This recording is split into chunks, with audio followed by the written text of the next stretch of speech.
Welcome, welcome, welcome. Hi, everybody. Good evening. Good evening. Good evening. Good evening.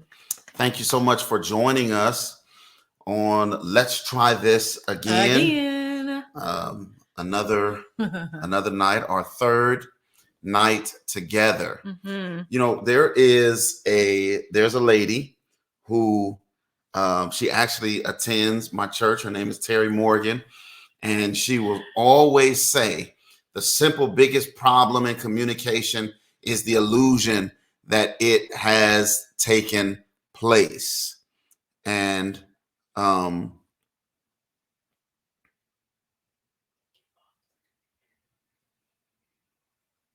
simple biggest problem in communication is the illusion that it has taken place. But um, I finally figured out that it was George Bernard Shaw who was the one who she was quoting from, and I think she had a very good point. When we are involved in the process, it's easy for us to go away thinking, well, I know that they understand me. I expressed myself. I laid it all out. Yeah. And yet what we believe that they've heard and what they actually heard and believed us to be saying can be completely different things. That is, I think, is probably more common than we actually really even are aware of or know.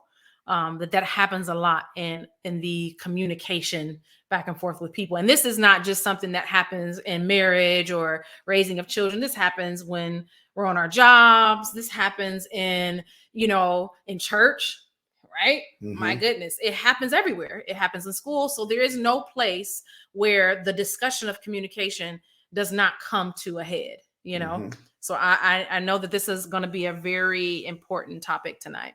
But before we jump into that, just why don't you give us a few points on what we talked about leading up to this presentation yesterday? Oh yeah. So last night, if you haven't had a chance to look at the presentations, the first night we talked about self-awareness. You can go back and check that out.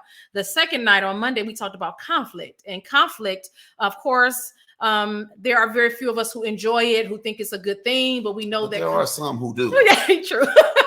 And it's a part of life, right? And so it's all about knowing how, right, to have conflict. And so we talked about some of the things that bring about conflict that make it difficult, right, for people to be able to do the thing we're going to talk about tonight, right, which is the dangers of labeling. Right. Mm-hmm. That's when we put a note on someone's head, and that is what impacts how we listen and how we hear them. It can cause a lot of different things. It actually will stop us from actually investigating, asking questions, awaiting a perspective, right? Because I know what I know, right? Mm-hmm. That label about you is up there, and it impacts our perspectives and our expectations of other people. Now, somebody brought out in the comments last night, and I think this is important, that there's a fine line between labeling and knowing the audience that you're speaking to. And yeah, those things may be a little bit different, but there is actually truth in that. Yeah. There is a fine line between labeling and expecting that an audience is going to have certain ideas and what have you. Right. And so we also talked about how in that same vein, when we're talking about conflict, a lot of times what ends up happening is that some of us actually need conflict, right? We have dysfunction within our relationships with people, and that's actually what leads to the conflict, especially when we're in relationships with people who change, right? We talked about codependency and how that's very it shows up, right, in our relationships with people. And codependency is, I need you to be broken, I need you to be helpless, I need you to be an alcoholic or a drug addict or just broken, right, so I can fix you. And the minute that you heal, the minute that you actually discover, yourself, and you are actually, able to stand within yourself, and you don't need that codependent relationship anymore, that actually becomes a negative. We talked about the crisis and the critic relationship. We talked about that. So yeah, it was a lot. And then lastly, we talked about how when you're in conflict, taking ownership. Yeah. What is that 1%? We talked about looking for your 1%. Another thing we talked about was that, because we are Christian, and even though the principles we're sharing are applicable across, we believe, all facets of life, and it doesn't matter whether you are from the same faith community as we are or not, but we believe that the principles are, in fact, they're applicable. And so we shared that people are God's alphabet. Ooh, yeah. Many people would just love to hear from God. Just speak, Lord, for your servant hears. Yes. Speak in lightning and thunder and whatnot. And God is like, no, I'm going to choose to speak, and my alphabet will be people. I'm going to use people to be able to communicate with you. Yeah. And how few of us actually recognize that, and we're looking for something beyond what God is actually saying to us through the people that we're in relationship and in community with. The thing that I thought about last night, we didn't actually bring it up, was it's funny that we find ourselves searching horoscopes and searching all of these things, right? Looking to the stars. For the things that people have already told us about ourselves, and it's like, nope, I don't trust what you got to say about me. And God help us that we live in community with people and we cannot receive from them.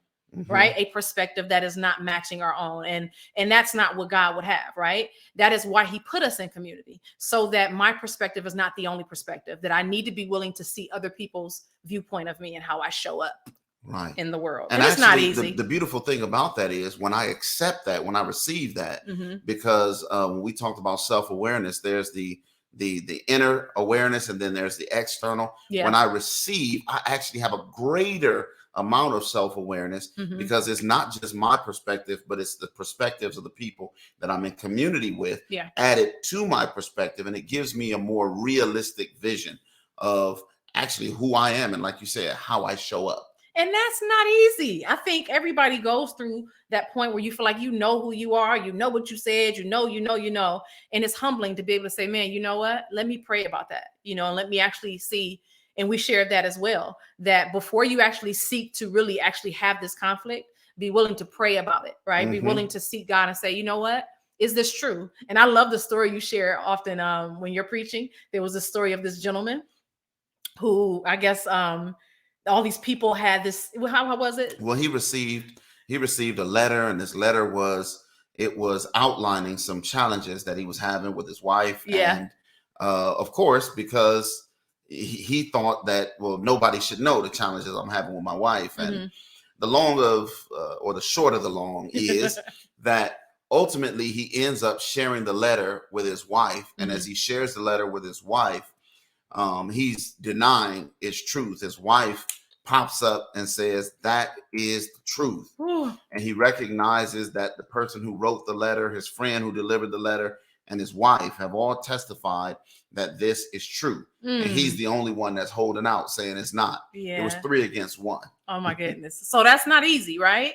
But the beauty is that is what relationship is about and what it's for us to grow. Okay. So that is just a recap a little bit of the last couple of nights, but we are moving on. We are going into something that is vital. Across so many different layers. And I tell you, even while we were going through this, I was just thinking to my mind, like, this is wild, right? How communication, oh my gosh, it plays a role on more than just the husband and wife level, the children. Well, let's get into it. Let's just talk about it. Yeah. And the first part, our on ramp, as we head into the discussion on communication, is actually about culture. It's about culture. And some of you are like, well, what does communication got to do with culture? What we want to make clear, and we talked about this, is that just because you're the same ethnicity doesn't necessarily mean that you have the same culture. That's right. Just because the color of your skin and the language that you speak is the same, it doesn't mean that you have the same culture. And we'll share a little bit of this with you. And what we're sharing is part of it is from cultural quotient, cultural sensitivity, and whatnot. So we're going to put a slide up. Now, hold on. You said a word, and I know that there are people who have these little ears, right? And when they hear certain things, they're like, I don't want to. No, this is something that is dealing with life, right? And when we talk about cultural sensitivity, we're talking about across the board, right? Because how many of us work with people from other cultures, go to church with people from other cultures? How many of us live, probably? Let's clarify that. Yeah. If you work with people other than the people who raised you and grew up in your house with you, then you work with people from other cultures. Boom. There it you go. is. As simple as that. And of course, it can go broader and broader and broader. But make no mistake about it. Every single human being works with people, lives with people, and dialogues with people from different cultures. So the cultural dynamic is extremely important. And before we jump into the specifics, just to emphasize this, imagine that you were dropped on an island in the middle of the Indian Ocean, the Pacific Ocean, during winter, the Atlantic Ocean. No, it doesn't matter. I'm with it if it's about getting up. Okay. But imagine you're too enthusiastic.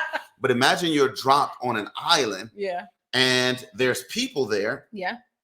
And you see the people and you need help, but they don't speak your language and you don't speak their language. Okay. Right? Okay. So imagine the difficulty that you would encounter, and you're the only one who speaks your language that's there, and all of them seem to be able to understand one another and speak one another's language, but you're the individual who is the outsider. Yeah. So if you can imagine what that is like, that gives us a very real example of what it means to experience cultural dynamics that will affect the way that we communicate. Now that one uses language, but you know, what we're going to be talking about as we unpack this a little bit more, we can actually speak the same language, but still run into some of the same difficulties that the individual who is dropped on this island that's inhabited by people that speak a different language would run into. Yeah. So now, first, I want to apologize for the size of this. This is very small, but remember, we asked you all to register, those who might be viewing but who did not register. We said the benefit of registering is that we are going to share with you at the end of our time together some of these things, and this will be one of the things that we share with you, so you'll have an opportunity to look more closely at it yourselves and to delve into it.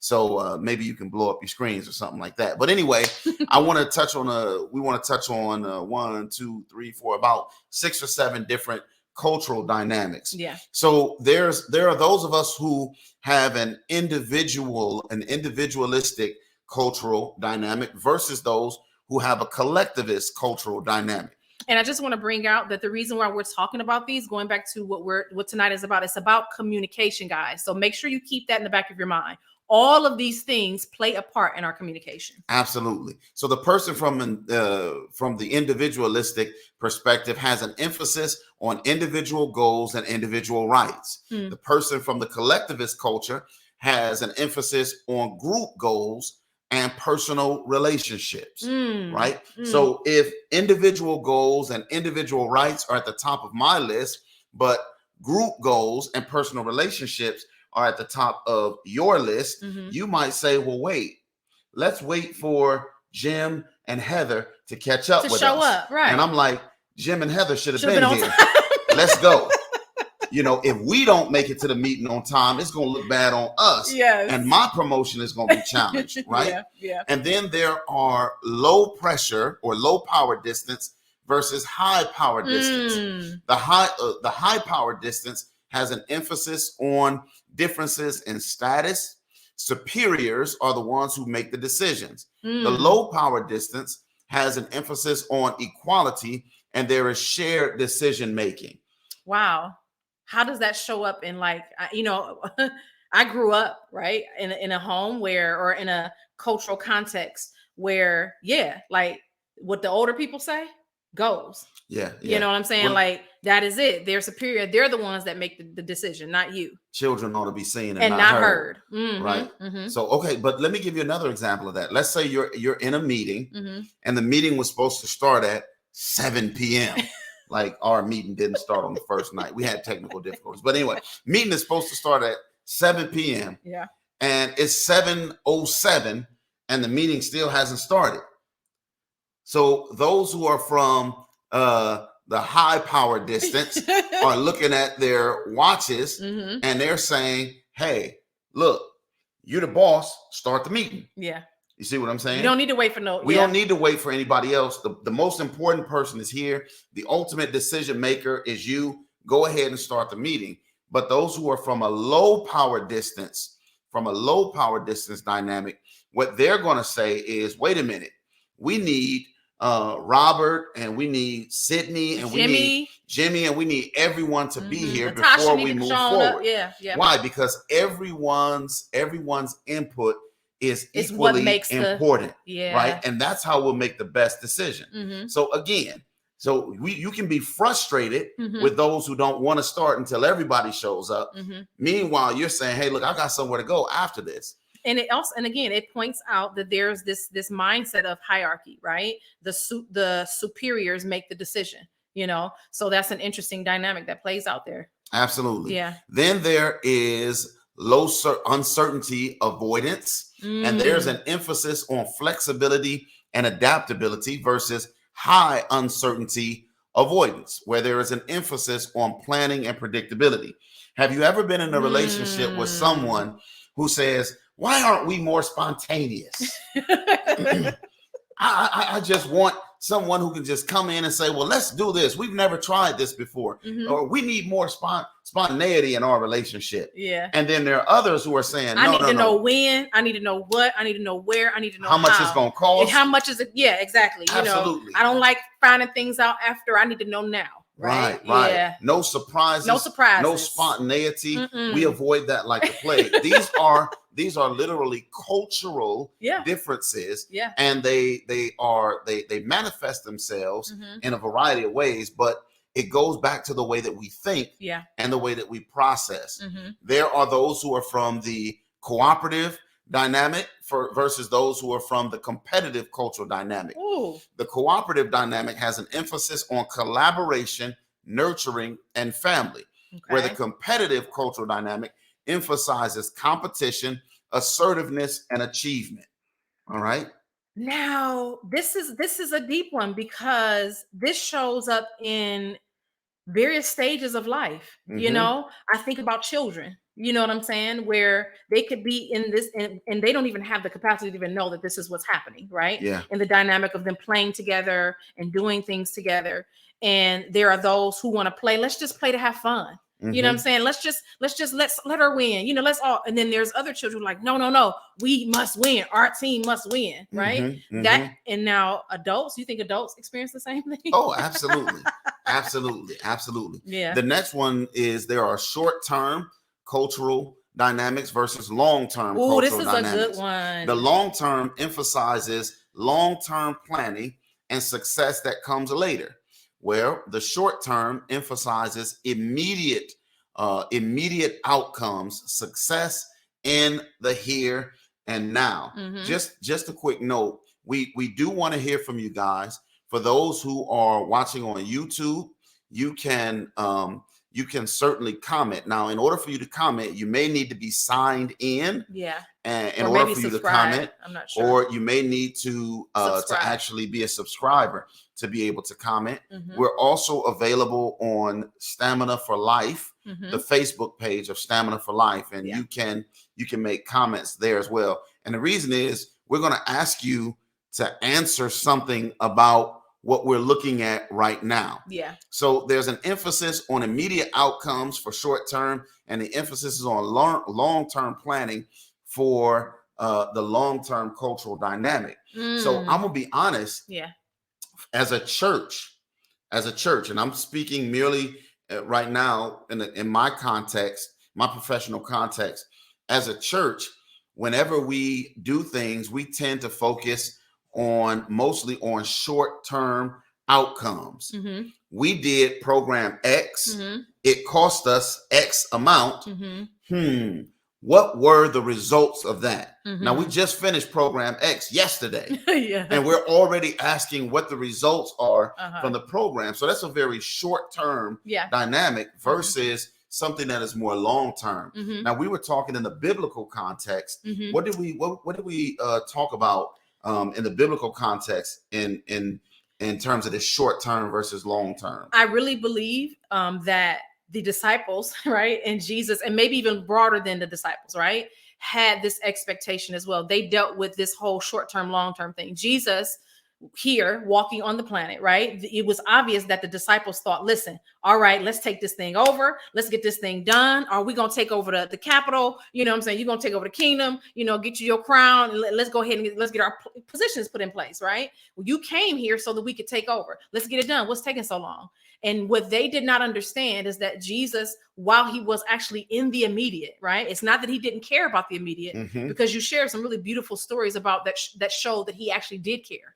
Right? Yeah. Healings and different things that, yes, I'm with you. I see you. Yes. Feed the 5,000. People are hungry. Yes. People are sick. Let's heal them. But he also was trying to help them to understand that he had a long-term goal that did not fit their, what you want to call it, present ideas or expectations about what was supposed to happen. Yeah. And I think Jesus gives a beautiful example in the Gospels of ministering to people in the immediate sense. Yeah.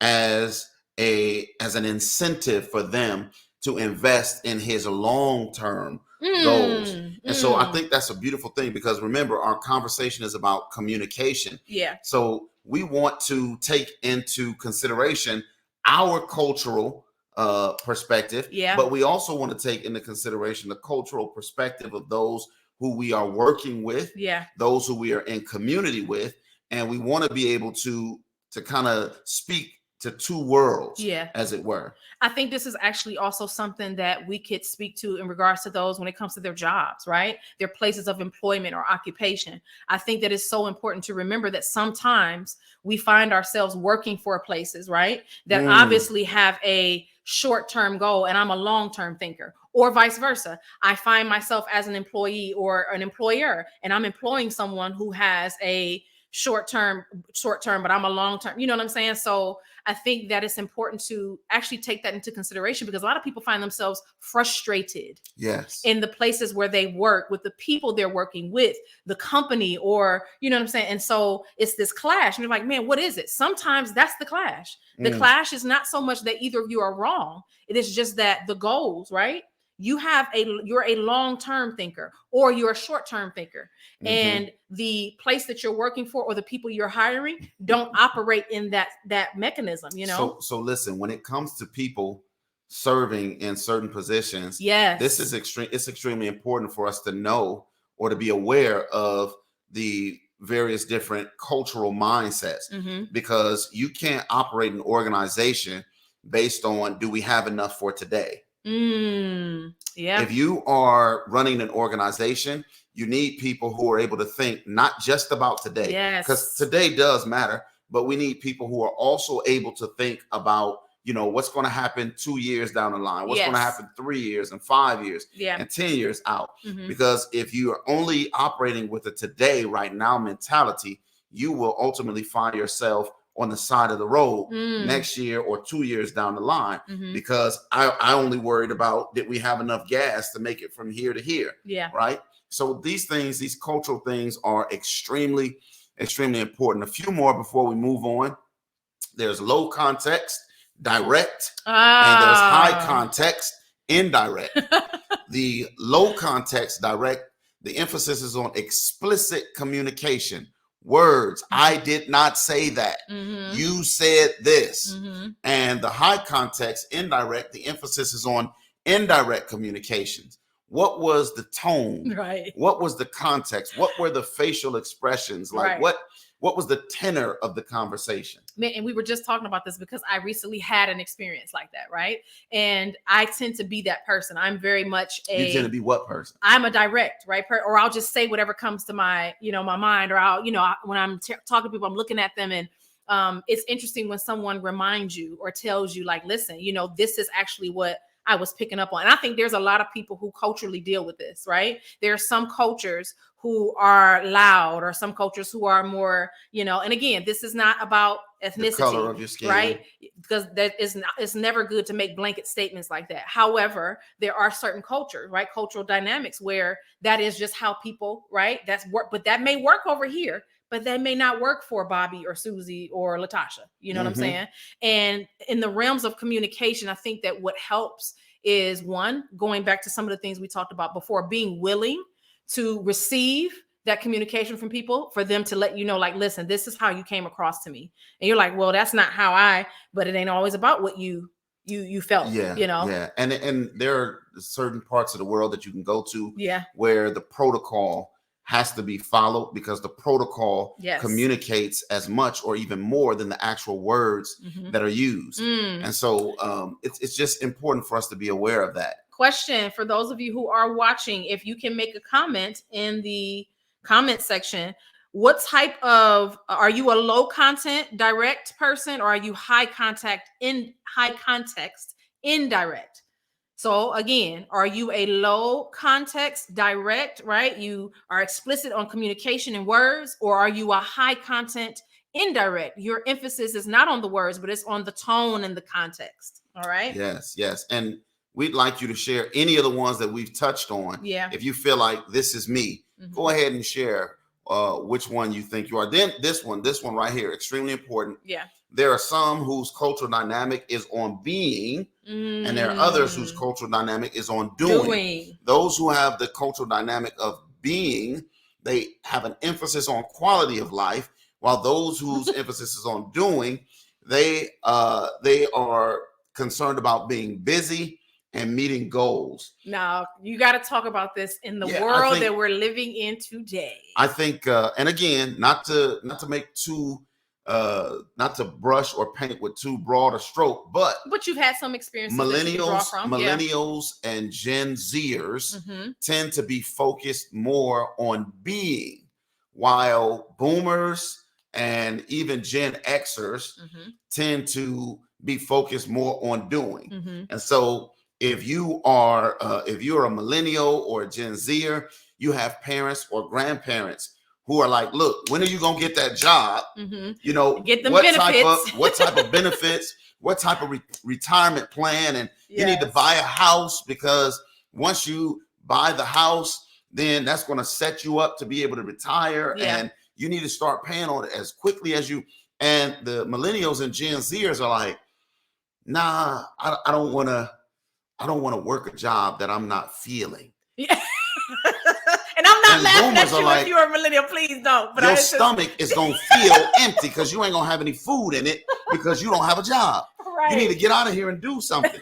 So there is a push from one generation to say, hey, get out there and do something. But the younger generation, millennials and Gen Zers, are like, man, I can't work in a factory for 30 years if it's destroying me inside to go to work every day. Yeah. I need a job I love. Yeah. Now, I think it's so, when we talk about communication, these particular groups actually, it's really good that we talk about this, because we're at a really interesting precipice in our Earth's history, right?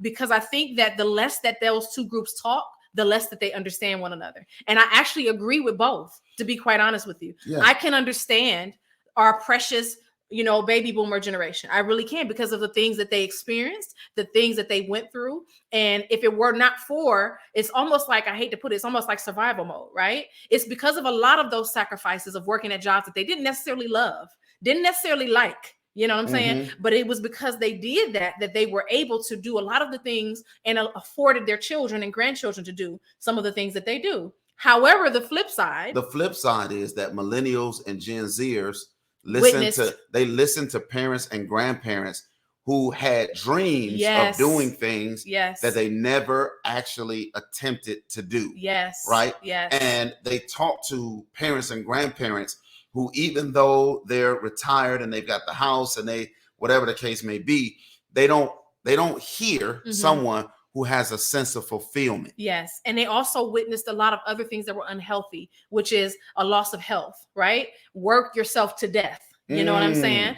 Sickness and disease, or mental or emotional breakdown. They witnessed families fall apart, or people complaining about, the relationships and all of those things that they were in, but you stick it out. Even if we're really going to be honest, talking about abuse and things of that nature, there was rhetoric centered around, you just stick it out, Or I'm so frustrated with the people at work that I take it out on the people at home. Right. So they're like, no. I don't want to go that direction. Right. But again, the flip side with the millennials, the beauty of being able to make a choice about your future and choosing what you love versus what you have to do. That's a beautiful thing. But the scary part for our baby boomer generation is that, can we depend on you? Yes. Right. Because if we can't depend on you to show, because one day you may feel like, man, I just don't want to be here. Right. I'm not going to show up to work. Or one day, and we deal with it in church environment and things of that too. Right. It's like, man, we want to surrender and give over to you. But man, we don't know whether or not you are going to be there, Right. And I think it's just this back and forth, Yeah. And all of these things, again, our topic is communication. All of these things affect the way that we communicate with one another. Yeah. Now, when we send you this information, you'll see that there's the universal and the particular cultural dynamic. There's the neutral, non-expressive, and the affective, expressive cultural dynamic. There's the monochronic, linear, and the polychronic, non-linear. And one of those, when it comes to the monochronic and polychronic, the monochronic emphasizes one thing at a time, punctuality, work and personal life should remain separate. And the polychronic has an emphasis on multitasking, interruptions are okay, work and personal life are combined. So, and I see here a comment from Miss 240. She says, it says younger generations are growing up with employers who also aren't loyal or rewarding of loyalty. Yeah, that's true. So everything's changing, right? That's very true. Absolutely. Yeah. So I want to comment. We had the opportunity to spend some time in New Zealand, and we had a unique experience with a lady who was raised. She was actually she was Polynesian, but she was raised in the U.S. She had relocated to New Zealand and was now working in in the corporate world. She was super frustrated. She was like, man, these people don't know how to do things on time, and everybody's just so laid back. By the way, she was from Los Angeles. And so she brought a cultural dynamic. Again, ethnically, they were the same as the people she's working with. Yes. But she brought a cultural dynamic that says punctuality, work, and private life separate. Don't tell me about what's going on in your private life. Yeah. I don't care what you do outside of here, but when you come here, that's the cultural lens that she was looking through. Yeah. But in New Zealand, it's like, hey, no worries, mate. No worries, mate. Oh, you need to, okay, go. Have some time. So completely different cultural dynamic. Yeah. And just seeing that play out, it was extremely interesting for us. Yeah. So again, we're talking about communication and how the cultural dynamics of our lives, the families we grew up in, the towns, the city, maybe even the country, the continents, have an impact on how we communicate with one another. But also, not only do they impact how we communicate, they impact how this exchange happens, right? Right. And it's important for us to recognize. That's why when we send this to you, we want you guys to take some time to understand why you get so perturbed when somebody's not on time, or why you get so perturbed when people begin to talk about their personal lives, or why you become so perturbed when someone is only short-term thinking and not long-term thinking, or vice versa. As important as it is for us to know this so that we can understand others, it's important for us to know this so that we can understand how we show up as well. So in communicating, there are some things that you can do that can help this process. And I'm excited about it because first and foremost, I love being in diverse cultures. I like being around people who are not like me. Now, the truth is, we like for people to agree with us, right? But that's not the best. It is a character development for us to be around people who don't look like us, walk like us, talk like us, think like us, right? In order for us to be challenged and to grow. But involved in that process are some things that can help the communication go better. So we're going to share with you, as we're winding down, some things that we can do to help the process. And these involve listening. Yeah. Because listening is a huge part of communication. It's one thing to share and talk, but listening is vital. Yes, it is. It is. So there's several different ways that we can listen. What are some of the ways that we can listen, or how do we phrase these listening styles or types? Yeah. One of the listening styles or types that are often talked about is this thing called active listening. Now, as a married couple, right? And us engaging, we've experienced on more than one occasion some things that don't operate in active listening, showing that I'm actually really engaged with you, right? It involves communication, of course, content and delivery, It involves you It looking at your involves home. no, it does not. You cannot be an active listener doing this. You actively No, ignoring. I hear you. No. Go ahead, keep talking. Right? No, that's not active listening. I can walk and chew gum at the same time. No, you can't. No, Right. One of the things that now this is in a context of a lot of different areas. And if you're talking to a therapist, you may sit with a therapist and see them with a notepad. But even then, most therapists are going to tell you, I want to let you know that what I'm doing is I'm keeping record of some of the things we're talking about, but I want you to know that I'm engaged with you and I'm with you. But when you're just having a regular conversation with someone, it's probably not a good idea to sit there and say, okay, well, no, hold on. I'm taking notes. Most of us take notes because we want to have some ammunition for later on. Right? So don't do the note-taking thing. What you can do is when the person is done, you can ask for clarity. You know, you can say, okay, what did you mean when you said? You know what I'm saying? So you could do that. One of the challenges when it comes to being an active listener is we can sometimes be a little bit too active. It's not necessary for us to approve or disapprove of what a person shares with us. Right.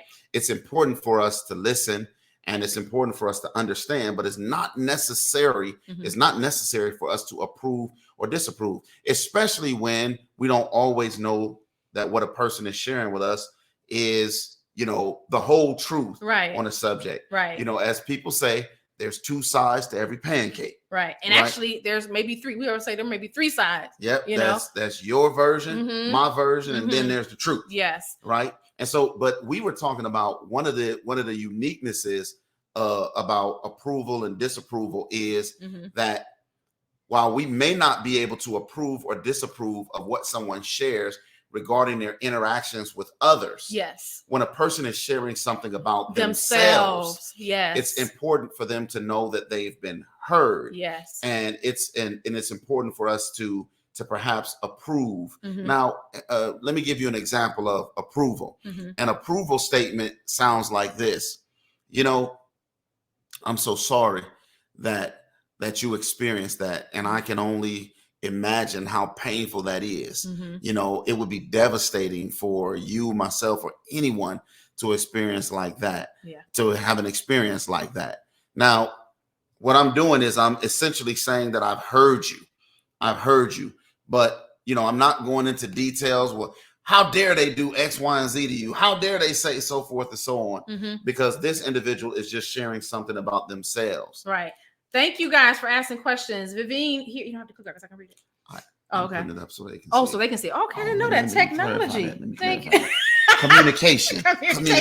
Okay, let's see. Vivine says, what if you listen, but at the time you don't have a response and need time to think about what you are hearing? This is a great question. You want to know why?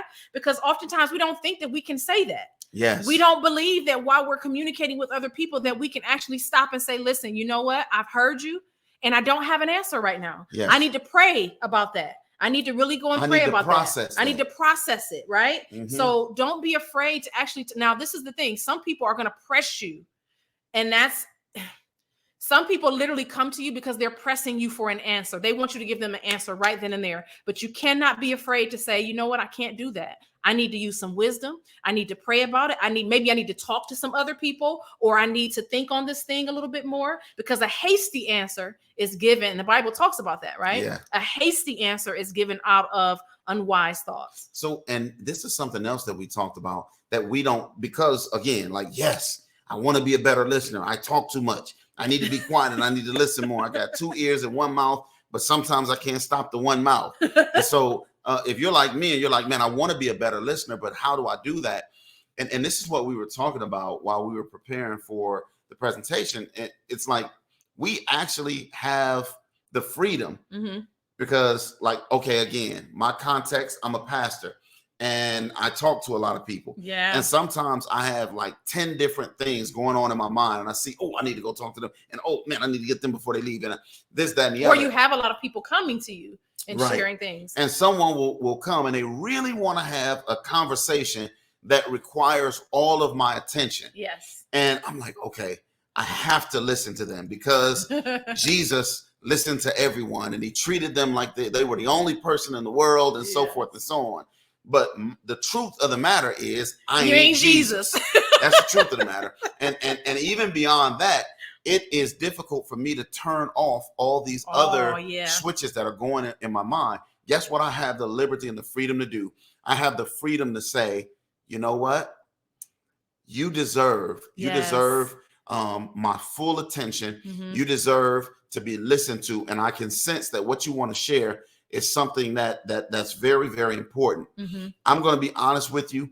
Right now, I cannot give you my full attention just because I have so many things, so many other things going on in my mind. Is it possible that we can set aside a time where we can talk, where I can be fully devoted to listening to you? Right? Like that is saints. We have the freedom to actually do Parents who have children, who have multiple children, and all of them want, you know what I'm saying? We have to learn. I've made that mistake so many times, right? Of not being able to be honest and say, you know what, sweetheart, I want to be able to hear you, right? But I have so much stuff going on. I got this person, I got this baby, I got this thing, and it can be so difficult. But I think it requires us to be comfortable with admitting, what is it called? Admitting our imperfection. Our humanity. Yes, our humanity. Let's see here.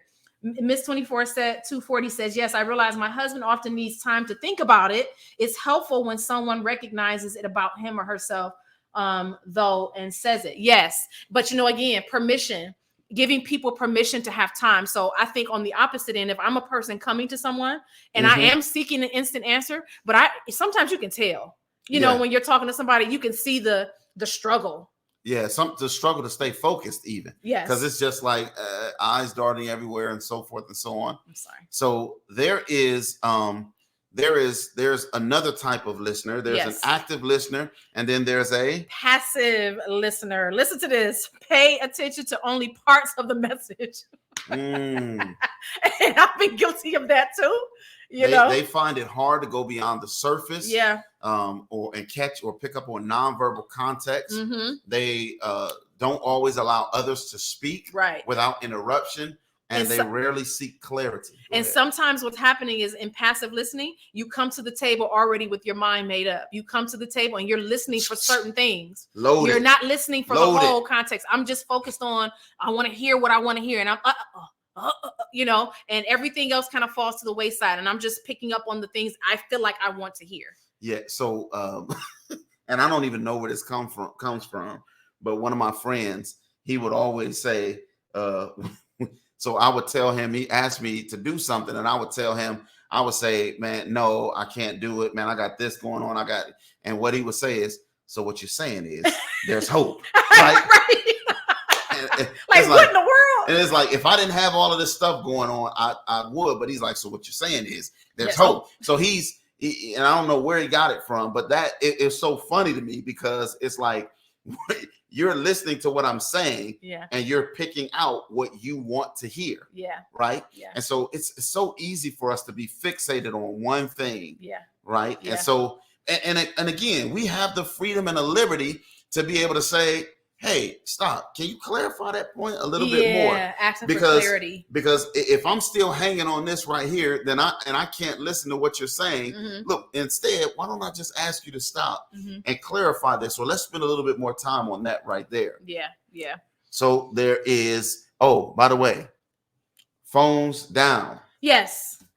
Phones, computers, newspapers, nail clippers, even like giving people your undivided. Now but hold on, because again, recently, here's the cultural dynamic. I'm realizing, right, and because of what I do for a living as well, right, as a grief recovery specialist and working with people and mental health coaching, everybody's not the same, right? There are some people, if you look them in the eye while they're speaking to you, that is offensive to them. And I'm like, oh wow, but we're taught that if you do not, that people do not think that you're listening. But remember, you are taught that from a particular cultural perspective. Yes. I've had the opportunity to travel to South Korea. I've been being selective hearing. And I was in South Korea. I was teaching English, and I remember it was the weirdest thing in the classroom. I was trying to get the students to pronounce, and so I wanted them to watch my lips as I pronounced, but none of the students would lift their heads. Oh, this was in Korea. This was in 1999. Yeah. And all the students were like this. And I said, hey, look at me, and they were just like, they were afraid. And so someone brought to my attention, like, hey, you do know that here in South Korea, it's kind of a sign of disrespect for the students to look the teacher directly in their eyes. I had no concept or clue whatsoever that that's what was going on. So again, there are different cultural, and we don't, the point is this, we don't even need to be from a different continent to experience cultural dynamics and differences that affect our ability to communicate well. Very true. We might have grown up in the same context on the same continent, and still those things can provide difficulty. Question, we're going to move forward, but how many of you work in a multicultural context? How many of you work with people that are not from your town, the country you were born and raised in? So cultural context, how many of you work in a multicultural environment? All right. Let's see here. So another one of the barriers to communication is not listening at all. Like completely not listening. You are not engaged. You're not looking at the person. You swinging around in your chair. You know what I'm saying? Like, oh, I'm sorry. Oh, I'm sorry. Don't do that. Okay. You're just not engaged at all whatsoever. Right. And that actually speaks to people. How you're sitting also can, like, oh my goodness, Or somebody says, we talked about that. And you're like, when did we talk about that? Right. I don't ever remember having that conversation. They're like, well, we sat right here in the meeting. It was at this time. It was that, and they're like, and that's because they were tuned out. Yes, they weren't listening. And I want to point out too something that's important. If you are a person who is experiencing, and this is for the person who's communicating with another individual, there are sometimes people who are going through things. Right. There are plenty of us who can sit in meetings and we're not even there. That's right. We're not even present. We are dealing with turmoil, stress. We're dealing with family problems. We're dealing with all kinds of things, right? And while our bodies may be present, our minds are completely absent from where we are. So that can happen where you're like, man, what were you doing, Bob? Bob is like, man, you know what? I just wasn't even connected. Absolutely. Then there are marginal listeners and evaluative listeners. Marginal listeners, they're in and out of your conversation and my conversation and everybody else's conversation. Then there are evaluative listeners, and it may sound like this is good, and this is where I am sometimes. I tend to focus, speaking of those cultural dynamics we mentioned earlier, I'll tend to focus on words. I no, you said this, you said that, this, that, and the other. But there is a difference between knowing the words that someone has spoken and actually hearing an individual. There's a big difference. You're pointing something out here, and I want to put this out there. When it comes to communication, words mean different things to different people, everybody. One word can mean something to you, and it can mean something completely different to another individual. And we think that we have said or heard something, and we are completely on two separate islands. That's right. So remember that. And the way to deal with that is there's nothing wrong with asking for clarity. Yeah. Did you hear me? Do you understand what I'm saying? Can you explain back to me? Or you can say, man, you know what? Let me make sure I understand you. This is what I hear you saying. Right. Right. So the other thing is, lastly, there are defensive listeners. Yeah. And I think all of us have a black belt in defensive listening. All of us have a license to carry defensive filtered ears. All of us have that. Yes. Because we know how to listen to protect me, to defend me. Yes. Right. We know how to do that so that nothing that is said that I perceive is negative. And we touched a little bit on shame last night. Nothing that's going to evoke these deep feelings of shame. Yes. I'm not going to allow anything to hit me. Yes. And we're waxing on and waxing off like Danielson and Mr. Miyagi, because we're going to make sure that I'm right. That nobody is able to say anything that I feel like affects me or hurts me. I like this. It says takes comments as a personal attack, misinterprets or projects feelings of insecurity, jealousy, guilt, or lack of confidence onto other person, wants to protect self, tends to make excuses, attempts to shift blame, may fear being abandoned, feelings of inferiority, or struggling with low self-esteem. Sarcasm can also be triggers. Oh, man. Triggers. Wow. Yeah. That's crazy. That's crazy, man. Yeah. doesn't want to take any ownership. It's Mm-mm. always someone else's Mhm. fault, man. Defensive listening. Mhm. So sometimes it's just, even if you're doing the mental gymnastics in your mind and you're like, no, that's Yeah, wrong. yeah. No, I didn't do that. No, even if that's what's going, please don't let your mouth say anything. Just be quiet and just receive it. Just receive it and go back and reflect on it. Yes. And I was going to say, if we could end on something, these are two of the most powerful tools you can have. If you don't pick up on any of these other things, I want you all to remember this. One is you do not have to respond right away. You do not. The best thing to do is to wait and pray. That's one. Okay. So if you're not sure if it's a heated situation, and we've all probably made those mistakes before, you look back like, man, I wish I would have done that. I shouldn't have. You know what I'm saying? You just wait. Give it a different time. If you're hungry, what they say, you don't do things when you're hungry, you tired, frustrated, all these different things. If you know that that's where your mind is, then don't communicate right then and there. Give it time. Okay. But you need to ask for that. Yes. Don't just ignore. Don't dismiss. Don't dismiss. Yeah. Say, hey, listen, I want to have this conversation, but now it's probably not the best time. Can I talk to you in 2 hours? Yes. And what you've done is you specified the time, not I'm going to talk to you. Yeah. And then in 3 weeks, you haven't had the conversation. Yeah. Yeah. And then the other things is ask questions, get clarity on things. Those things will help to be able to diminish a lot of the frustration. And listen, it's like the teachers used to tell us when we were growing up, the only dumb question is the one that we don't ask. Yeah. So here's something, and I'm learning this, you're learning it too. Mm-hmm.